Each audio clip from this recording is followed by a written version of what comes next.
Compris, bienvenue dans la première grande édition de notre station que nous commençons par les titres. Les 50 bus promis à la Guinée par le président turc ont été remis hier aux autorités guinéennes.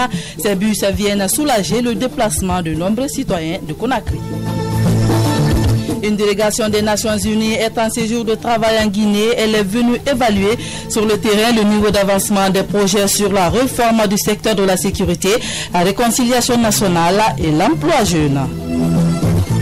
La passerelle de Bessia, rond-point, risque de céder si rien n'est fait. Ce passage est devenu un dépotoir d'ordures depuis plusieurs mois. Le feu mis sur ces ordures ont endommagé les garde-fous du pont. Sur le continent, quelques 700 migrants ont été interceptés par les gardes-côtes libyens dans l'ouest de la Libye. Ils étaient dans 2 embarcations en bois tentant de rejoindre l'Europe par la mer.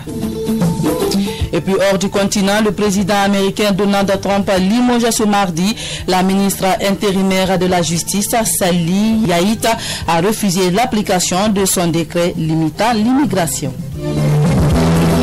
C'était les titres. Mariam Somparé, Hawa Titi Sinla aux opérations techniques. Une fois encore, bienvenue.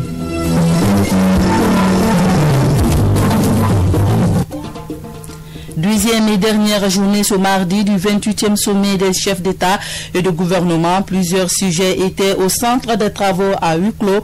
Pour en parler, nous recevons Amara Kamara en direct dans ce studio. Amara, globalement, quels sont les grands sujets au centre des discussions? D'abord, bonjour aux millions d'auditeurs. Les grands sujets qui étaient au centre des discussions ce matin, c'est l'adhésion ou le retrait des États membres de la Cour pénale internationale. Vous savez, les pays ont unilatéralement adhéré à la Cour pénale internationale à travers l'article plutôt, la résolution de 2002. Donc, chaque pays est libre d'adhérer ou de se retirer parce que certains États avaient demandé globalement que tous les États africains se retirent. Donc, à l'issue des discussions, il a été retenu que chaque pays est libre d'adhérer à la Cour pénale internationale ou de se retirer. Le deuxième grand sujet au centre des débats, c'est le changement climatique. Vous savez, notre continent traverse une période très dure sur le plan climatique. Il y a la sahélisation qui avance un peu partout. Notre pays qui est au bout du continent ne peut pas dire le contraire dans la mesure où une bonne partie de notre territoire aujourd'hui est touchée par cette sahélisation.